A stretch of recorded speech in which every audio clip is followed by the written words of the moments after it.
Le restaurant Passe Food ana ñi ko taamu ci li gën ci wàllu restauration Passe Food dellu si waat na ci accueil bu neex bi avec des filles souriantes da ngay yegsi rek dal di bëgg dans une salle climatisée terrasse bi nag moo dàq ci biir Passe Food alors donc vous avez le choix Passe Food ni dama dellu si waat oo sax nga reetaan ba kontaan Passe Food nous sommes situés sur la route de Yoff en face Ecobank bi boo yegsee ba ci banque bi rek da nga ñuy seen ci bërëb bu neex bi te sell Passe Food le meilleur de la restauration. L'ambiance la musique sénégalaise Bass Thioung ci bi Bass Thioung ambiance bi Bass Thioung du ko présenté Sénégal rawatina sañse bi donc mu ngi noonu alors Bass da nga ñuy gën a ziar. waaw maa ngi fay leen bëgg yaa leen ziar bu baax a baax di kontaan ci yéen rëbëja daal. toujours bien sapé sañse bi lan la Bass lan mooy secret bi xanaa maamu daal dara wala lu mel noonu. waaw mais man yaa ngi Baba Gaye mooy sama maam. dëgg grand sëriñ de Dakar. moo tax. moom sañse tooñ. dinaa ko jël si sañse bi sax moo ko jël si beneen côté bi jël ko si sañse bi. xam man ba ma jaadu yoon jaadu na la man. non jéggi si moom mais jël naa ko si sañse bi daal. alors yaa ngi seen final seen Petit Gallé. depuis 2011 ba léegi ñoo ko door xale yu bëri di si génn yoon tamit yu bëri di si génn. alors nan nga gisee nii noonu. waaw man si kontaan bu baax a baax. waaw di leen félicité bu baax a baax a baax commencé suñu Tata Ngoni bu Ndiaga xam nga waa kër gi yëpp. daan si Pape Youssou Ndour parce que lii lu rafet la yàgg nañ ko def léegi ñu koy def di jàppale culture Sénégal di yokk ngir ñu dañuy yokk rek mais wàññi ñu dara waaw te ñun nit chaque année ñu siy teew incha allah di ñaan yàlla affaire yi di gën a yaatu que le meilleur gagne aussi waaw di ko rafetlu daal bu baax a baax. Bass lu mu génnee mu doon it. moo xam mu doon vacance moo xam mu nekk année scolaire. amul benn moment bu Bass bu génnee son pour def it lan mooy secret Bass. ah kon lu ma génne it lay doon. boo génne mu doon it.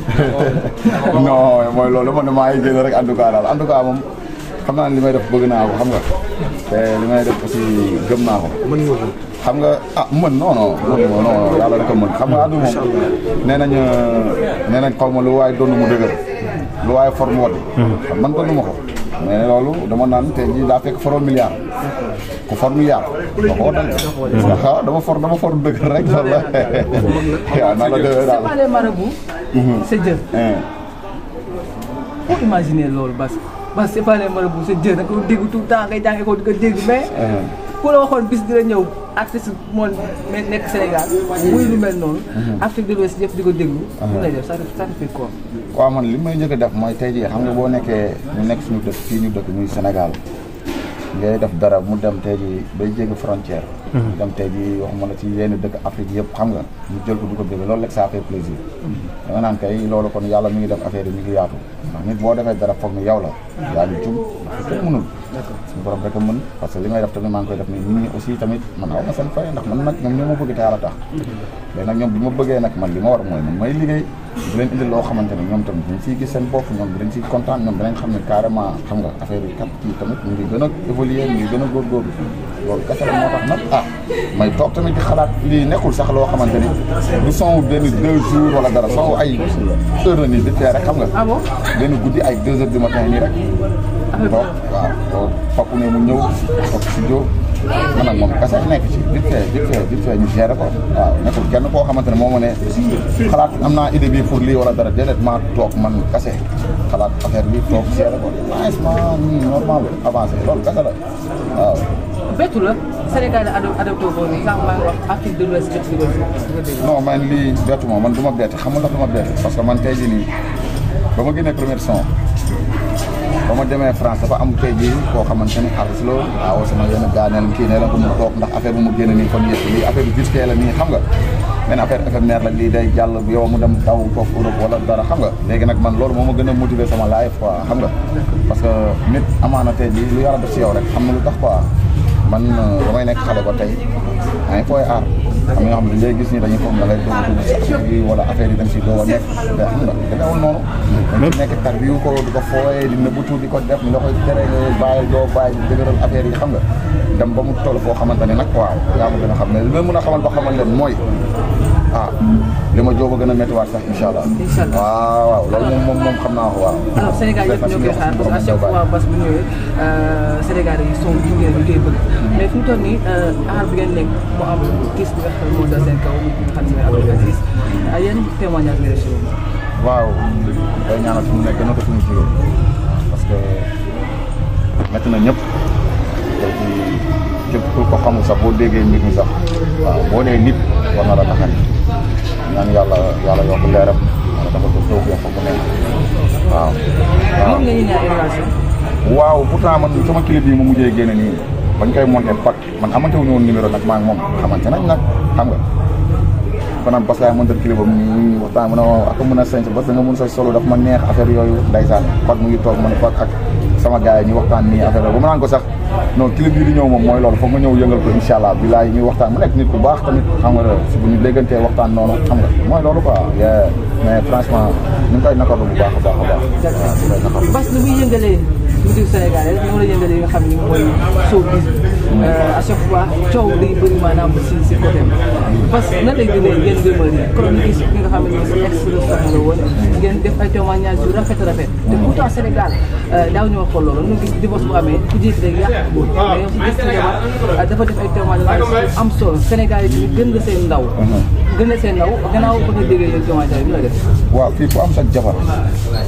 wala sa copine sa mbokk boo ko yàqee yàq nga sa bopp quoi boo nekkee góor mun laaj la si koo xamante ne bu dee benn pour sa sexe leen boo waree si moom lu ñaaw waxaloo ko sa bopp nga ko waxal boo nekkee aussi jigéen xamante ne nekk nga ni fii ndax fii ku bàyyi ñëpp taxal bëgg na la ku bàyyi ñëpp tamit seeg yow bàyyi góor yëpp seeg yow tamit bëgg na la ñun ñëpp ay jaam kese la xam nga ndax ñun tey jii bu ñu feroo ba tey fii gis nañ ci lu ne mais am na loo xamante ni moom moo baax rek comprendre nga moom moo baax non seulement mooy li ma la expliqué ñun ñëpp jigéen nañu man Bass moom man am na loo xamante ni xam nga bëgguma sax nekk ci ko prononcé si ay média man noonu laa mel quoi dana teg parce que am na loo xamante ni tamit bii privé la samay doom dañuy màgg ëllëg soo gisee sax man showbiz bi ma nekk ni sax doo dégg ñu wax si man may wax ci yow parce que tey jii lii dama ci dugg amaana yàlla moo ma xiir ci lii mais dugguma ci pour ay xiiroo wala ay ñaayoo wala ay détails non non dama ci nekk pour bégal tey ñu ma war a bégal dama ci nekk pour jéem a avancer dama ci nekk pour di innover dama ci nekk tamit xam nga pour indi affaire yi tamit ci beneen niveau quoi mais pas ci leneen mais moom tamit xam nga naan moom moo baax rek mooy li ma la expliqué rek fii àdduna moom loolu conseil la muy yow muy man muy keneen fi xamante ni maag yow nii ñu xamante ne tey su ma taxee wax lu ñaaw wax ma la ko sama bopp laa ko wax ndax alxuraan karim ndax maam baax rek am solo te nit képp kuy wax ñu nit la seetaan dal génn sa baat bu rafet di wax lu rafet di wax naa ni toog si di wax si nit ñi lu ñaaw wala di xam ne lu ñaaw amul sens maa ngi koy déggee bu baax bett na la bu mu defee yéen témoignage si yow non bettu ma lu tax may bett loolu bettu ma parce que man tamit ni ma mel rek lañ ma waxal man nii laa mel saabu du fóot boppam Sénégal yëpp la ni maanaam Bass dafa war a dem jëriwaat soxnaam Sénégal yëpp maanaam loo xam ne Sénégal yëpp ko bëgg. soxna Diar Sénégal yëpp naan ñu naan lañ dellu ñu naan lañ dellu ñu naan lañ dellu mun na def. non non mais maanaam ku si nekk dañoo baax rek ñoom ndax fii ku mu neexoon dégg dara doo sax dugal sa gën a la seet pour taxaw du gis dara tey ji ba ciy wax lu baax ah da nga rafet xool kese te ñu nit aussi ñu ñu mel ni ñuy seetaan ni ñoo ñu ko def ñun waruñu waxee tey jii nee na waruñu beew waruñu fuy waruñu tey mel noo xamante ni nit dina gis sax ñu wax gis ni kii gis naa ci moom benn affaire bi yoo xamante ni négatif na wala dara matuñu nag ay nit lañ mais nag ku si nekk ci ñoom tamit maa ngi lay déggee parce que ñun sénégalais yi ñoo ñu def lu ñu doon sénégalais yi ñoo ñuy seetaan bu ñu génnee ñoo ñuy déglu bu ñu wootee ñoo ñuy wuyu si ñoom lu ñu bëgg ak lu ñu sentir ñoom dañ leen koy defal man déggoo man ñoom ñoo ma moom noonu la demee nag ci ñu gis coow benn temps yi benn coow am fi si yenn influenceur ñu siy dugg kii di Bass Thioung ñaan mooy gën a ki nga xam ne mooy Fatou Ndiaye des fois yéen dima yooyu bu koy dégg en tant que artiste ñu nga def parce que ñoom ñaar bu ñu nga xamee yéen ñaar seen relation kon muy dugg nga xamee moom bitig yaa ko dëgg foofu joué fa neex alors mun lay def yéen non man fii dara du ma def dara ndax des fois nga toog si dégg naa nit ki tax na taxu suuf te nga avancé waaw kon de xaawul yow yaa ngi dégg lépp si dëkk si yow maa ngi dégg lépp yow des fois sax du waxal la dara mais réewal rek avancé man li ma waxoon rek laa wax man ambiance sañ sa ree avancé man new ma fi pour ay waxi sew wala ay daaj tam wala dara musul am moo toog naan damay justifié wu di wax lii wala di wax lii comprendre nga waaw mais man li may ut wax mooy maanaam man ni ma mel ak li mu munti am man nit ñi ñoo ma ko def xam nga bu demoon tamit ba tollu tey jii aar tamit ñu war a nekkaat ci leneen dañuy jël aar tamit teg ko ne nekkaat ci leneen man jëluma tam sama adduna yëpp ne tamit lii rek dañuy dund comprendre nga fi ma waxee parce que mooy li ma expliqué rek lii tey jii ñu ngi koy def amaana yàlla moo ñu si xiir tey jii war ñu ko def fii danañ defee bu ñaaw boo xamante ni ëllëg dañ taxaw ne diw kat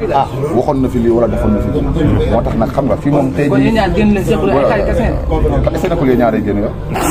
ah ok waaw yaa ngi wax si loolu.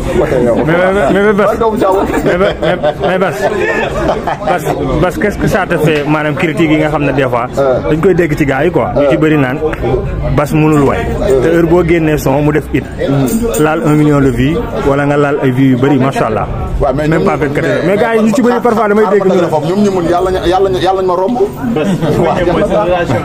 maa xama dara de dafa naa ko ba ñëw rek xam nga tey jii nii mais yàlla benn affaire fii àdduna la lu waay mel suñu borom moo na ko def pourtant xam nga ne Bas tey jii génération mu jël bi prix bu Bas fay ko play ba amul kenn ku ko fayee ko waaw maa ko wax Sénégal bi ñu nekk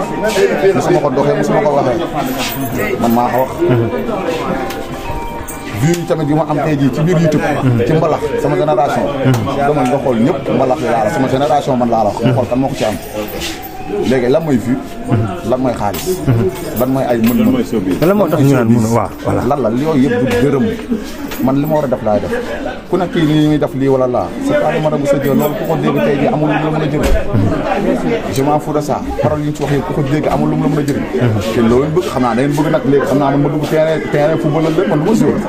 li ma war a def laay def léegi bëgg ma basket bëgg ma basket mais kooku sama waay la man damay gis sama bopp ci moom bu baax champion la nit ku baax la wala boo xoolee rek xam ne ku baax la yàlla rek a tax may wax mu doon nit koo xamante ni avant lii nii di xew li ci man daa am fi ñu jaar démb man ak moom quoi comprendre mu doon koo xamante ni ku ma fonk la man dama ko jox cër fonk ko mu fonk ma yéen ñëpp gis ngeen loolu wala su ma yëgee seen du bëgg ma wàcc taxoon na barki démb Ndiaye seenam mais man kii laa fan kon xam nga loolu daa baax rek wax si boppam rek moo def rek xam nga aduna tey ji am na ñu bëri di ni mel noonu ci yow tamit raw man mu mel ci man ba ko raw laa ci moom waaye dama ko bëgg sama yaay da ko bëggoon yàlla tey ji xam nga ñëw dogal lii tamit ci man yàlla boole ñu man ak moom tamit moom mu bëgg ma sentir ma léegi man maa gën a bëgg nag lii kese la waaye ma bëgg ma bëgg ma de waaw li may tëjee mooy que ni temps yi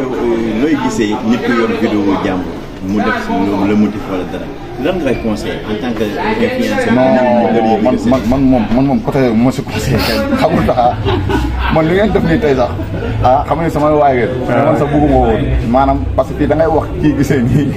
nga wax kii gisee nee. d'accord en tout cas ñu moytu rek ñëpp. ñëpp nañu moytu rek. merci beaucoup. dafa moytu rek. kontaan nañu si waaye mais kontaan si yéen tamit xam nga yéen tamit ni ngeen di def muy nice. te aussi ñun ñëpp amuñu seen fay. ndax tamit li fi xaw yéen a koy wane. li xaw yéen a taxaw. kon tey jii da ngeen di ñaan yàlla dafa leen toog. jërëjëf merci.